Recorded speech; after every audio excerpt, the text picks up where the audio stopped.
I just blew $200,000. My husband Dennis, who didn't even attend my mother Kristen's funeral, had flown abroad. 200K? How on earth did you manage that? You know that grand piano we had at home that wasn't being used? I sold that. Wow, to think it was such a good piano, being from a wealthy family and all. Never thought I could sell it for 200K. It seems Dennis mistakenly thought that the large grand piano at my parents' house was mine. My condolences. The inheritance rights to my family home are all mine. However, that piano was originally bought by my grandfather for my big brother Robert, and it still belongs to Robert. Robert has loved playing the piano since he was little and is now teaching the piano as a job. But Robert's house couldn't fit that piano, so it was kept at our parents' house. Given that Robert is a strongly possessive person, he would be furious to find out someone sold his piano without his consent, even if he hadn't used it for a long time. He is too strong-willed, a mere compensation wouldn't suffice. When I broke the news, Dennis immediately hung up the phone. My name is Charlotte. I'm a 45-year-old office worker. My family is of a distinguished lineage that is well known in this region. Thanks to my deceased father's successful business, we now possess assets that worth $9 million. Originally, it was planned that my elder brother, Robert, would inherit the house. However, Robert had a fiancée from a family just like ours who needed an heir. From the desperation of marrying her, Robert said he would forsake the inheritance in favor of not taking over the family home. Which left me with no choice. I had to preserve our family legacy. I wanted to be independent without relying on my family's wealth, so after graduating college, I joined a top-tier company. Focused solely on my career, I realized I was still single in my mid-40s. It was time to find someone, or the family line would end with me. Thus, I boldly attended a matchmaking party. There, I met my current husband. His name is Dennis, and he's a decade younger than me. Yet, at the party, he showed no interest in younger women and approached me first. Are you sure you're okay with someone older like me? I asked him repeatedly, but Dennis looked me straight in the eye and answered. I like mature, reliable women because I'm shy and a bit unreliable myself. True to his word, Dennis came across as a reserved, slightly introverted type. I thought he could bring some calmness to our strong-willed family. As our relationship began, there was something I knew I had to tell him. My mother, Kristen, had been bedridden since last year due to illness, and I was taking turns caring for her with my sister-in-law, Violet. I was wondering how to bring it up, since I wanted to consider marrying Dennis. I finally told him on our third date. He willingly agreed and even proposed at that moment, offering to help with the caregiving. I was touched by his kindness. Or that's what I thought at first. Dennis works at a nursery. However, 4 months into our marriage, he suddenly said he wanted to quit his job. When I asked why, he started explaining, looking guilty. I'm sorry, Charlotte. The child care center where I work has been receiving terrible complaints from parents. I just can't take it anymore. Surely, for someone as timid as Dennis, it must have been hard. Ideally, I would have encouraged him to keep trying, but I couldn't say anything to Dennis, knowing that he will also help with my mother's care. Plus, I'm now 3 months pregnant. For the sake of our unborn child, I want to make things work with Dennis. That's why I showed him kindness, but soon things took a turn which made me regret my decisions. As I was about to enter the bedroom after showering, I heard Dennis talking in a hushed voice on the phone. I was shocked by the conversation. I managed to get married without her realizing I'm unemployed. When I said I quit my job today, she totally believed me. I actually quit working 2 years ago.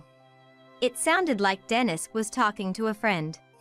A faint male voice was leaking from the other end of the phone. You're quite the schemer, huh? Of course, seeing Charlotte at the matchmaking party, I thought I hit the jackpot since her family is well known around here for being filthy rich. Though I was the only one who approached her because she's too old. I felt deceived. All of Dennis's kindness was just for show. I wanted to storm out and confront him, but thinking of the baby in my belly, I couldn't bring myself to say anything. Knowing Dennis's true feelings, I lost confidence in our future together. Today, Violet was taking care of my mother until 5 p.m., and then I was supposed to take over in the evening. I wondered if I should talk to someone about Dennis. Then Violet spoke to me. "Charlotte, why the long face? If you have any worries, feel free to share them with me." Violet is a very kind person. Having cared for her own mother for years, she also takes great care of mine. I told Violet about Dennis. Violet listened to my story with a serious expression. "It's good that you talked about it. Keeping it all to yourself could have harmed the baby." "You're right. I'm sorry." "Don't worry, it's not something that can be resolved just by talking, but it helps to talk. But this is indeed troubling." Violet seemed to be racking her brains as if it were her own problem. Then, Dennis rang the doorbell, but he entered the house without waiting for our response anyways. Violet and I were a bit surprised, but Dennis just smiled without a care. "Charlotte, I'll start helping with Kristen's care from today. You're not yet in your stable period, so it wouldn't be right to overburden you." Dennis was playing the part of a docile man in front of me. "Is that so? Well, let me show you how things are done." "No, Violet will teach me." "Charlotte, you shouldn't strain yourself. Go home quickly and rest.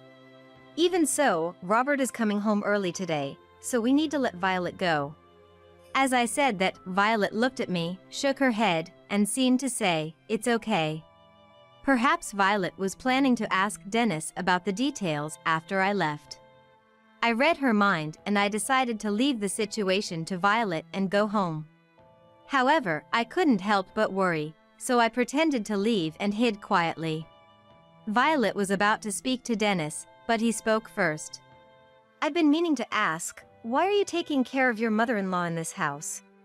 Dennis's tone was like how he was speaking on the phone. "Why?" "Because my husband is too busy to come, and Charlotte has work. Besides, why do you ask such a question?" Then Dennis said something terrible to Violet. With a wealthy family like this, they could easily afford a care facility, right? Or what? Are you trying to curry favor by taking care of Kristen because your husband renounced the family wealth? I guess anyone would panic if they married into wealth but won't inherit anything. That's a terrible thing to say. I was furious at Dennis's cruel words and was about to leave. But Violet gave me a look that said, "Don't come out." Reluctantly, I could only watch them silently. "So that's it, huh? Then leave.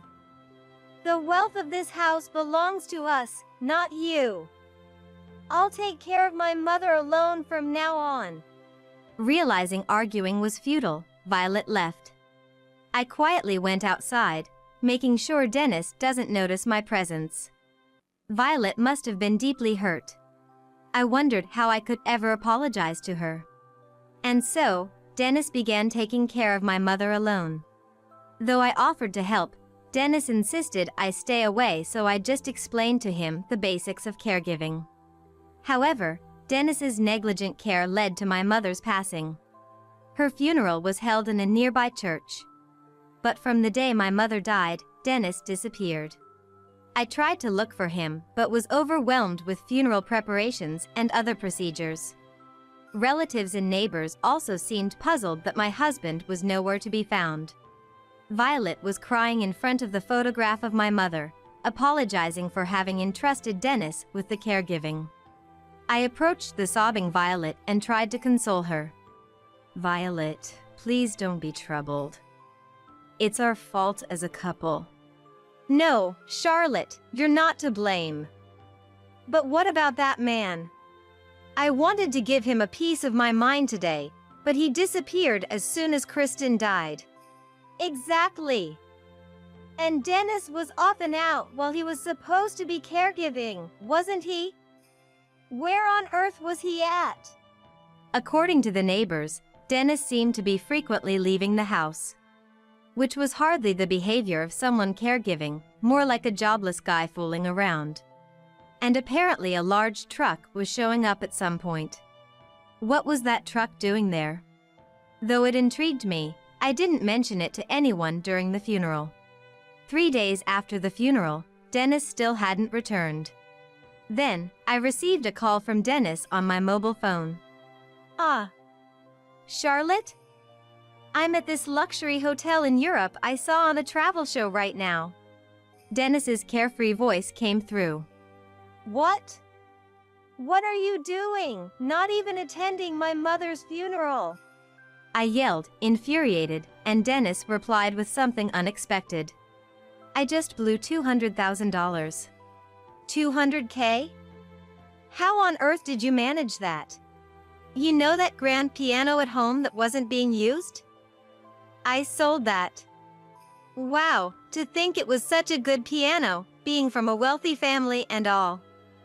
Never thought it'd sell for $200K. Dennis had sold the grand piano from my family home and was using the money to gallivant across Europe. That piano was a treasured keepsake of my mother's from my grandfather, indeed worth around $200,000. The hotels Dennis booked were all very luxurious, quickly burning through the money. I never dreamed Dennis would do such a thing while supposedly caregiving for my mother. Our home has tight security, but family members are a different story. Was that truck there to haul away the piano? How could you do something so irresponsible? Everyone was worried about you not being at the funeral. Well, once the baby is born, I won't have much free time, right? Since you have a job, I'll have to be a house husband and take care of the child. I was dumbfounded by Dennis's words, forgetting my anger. It's great that he wants to take care of our child, but he seems to be planning to leech off me further. And Dennis seemed to have mistaken that grand piano for mine. I sarcastically told Dennis, enjoying his lavish lifestyle with the money from the grand piano sale. My condolences. Huh? What's that supposed to mean? Dennis asked in a baffled tone, so I explained about the grand piano. That piano was originally bought by my grandfather for Robert. So, it's still Robert's property. Oh, I see. Don't scare me like that. I'll just apologize to Robert later, and it should be fine, right? Dennis seemed utterly unremorseful for selling someone else's property. Well, Dennis hasn't seen Robert since our wedding, so he doesn't know how intimidating Robert can be. Robert, a piano teacher. He has always loved pianos and pestered our grandfather to buy that specific one. Currently, his home doesn't have space for the piano, so it remained at our family home, which was still owned by Robert. Robert works at a piano school but plans to start his own using that piano eventually. Considering Robert's love for pianos, I wonder what kind of punishment he'll impose on Dennis. Robert is known for his strong personality and intolerance for dishonesty. As I explained all this, Dennis was completely silent. Do you understand? If Robert finds out his precious grand piano was sold without his permission, mere compensation won't be enough. Robert is not only strong-willed but also uncompromising. I wonder what kind of punishment awaits you. As I spoke threateningly, the call suddenly ended. He must be feeling awkward and worrying about what he should do. I immediately called Robert and told him everything that had happened over the phone. Of course, Robert was furious. The next day, Dennis hurriedly returned home. As he entered through the front door, Dennis was surprised to see everyone gathered in the living room. What? What's everyone doing here? I had arranged for all our relatives to gather, anticipating Dennis's return. Of course, my brother and his wife were also present. Robert, with a menacing look, glared at Dennis and said, "Dennis, I've heard everything from Charlotte. What were you thinking? Selling someone else's property, especially something as valuable as that, without any consultation with the family? Intimidated by Robert's stern tone, Dennis tentatively replied. So, Robert, I was just getting bored with taking care of Kristen, thought I'd do some cleaning around the house.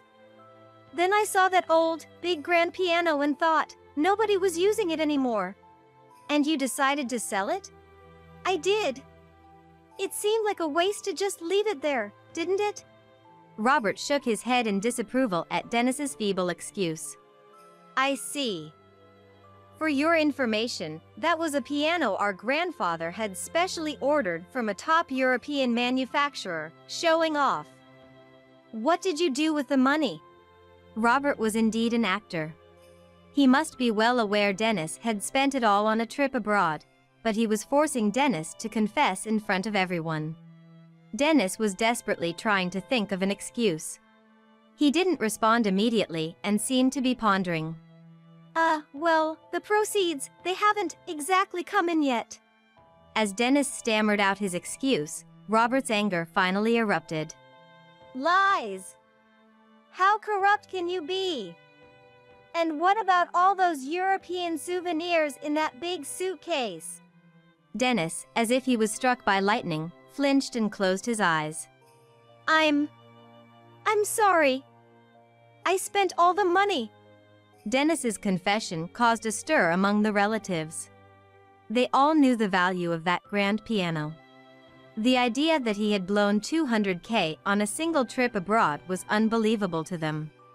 Lifting Dennis's chin to make eye contact, Robert said, Anyway, as you must have heard from Charlotte, that piano was mine.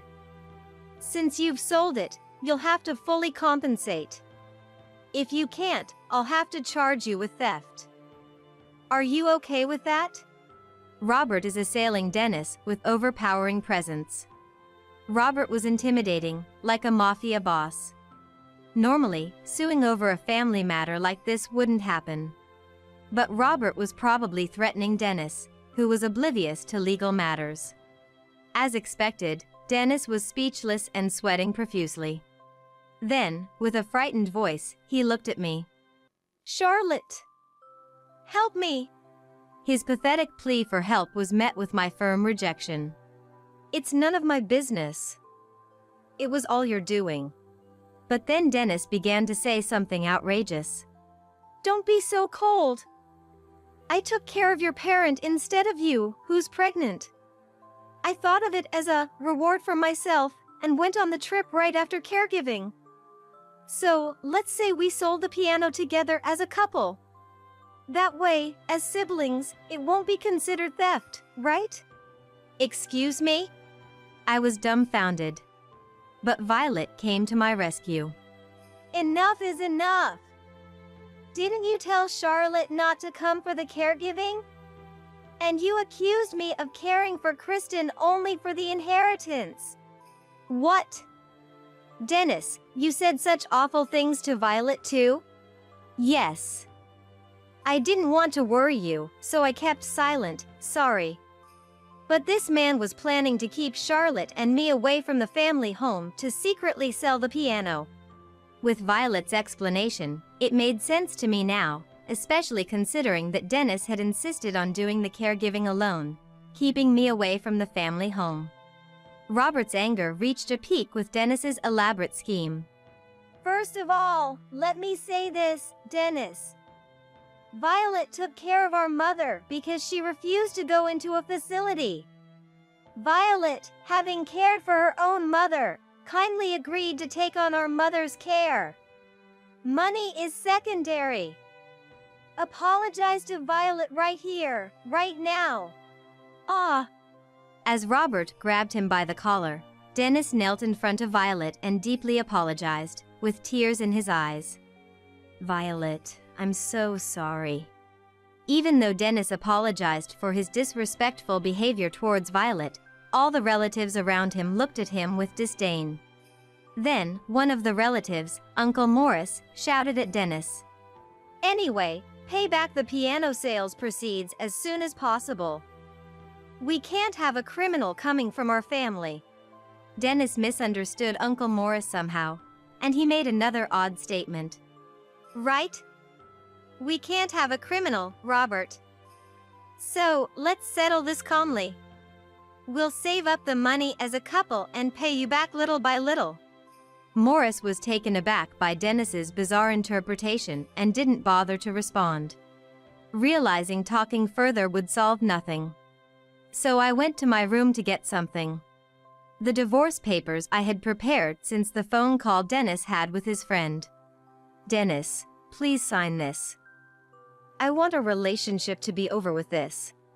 Seeing the divorce papers I handed over, Dennis's face turned pale. Why? We're about to have a child, aren't we? Why would you do this? I then shared the content of Dennis's phone conversation with his friend in front of all the relatives. What? You heard that? That was obviously a joke. Do you really think such an excuse will work? I know you approached me for my money from the beginning. Everyone around glared at Dennis with anger.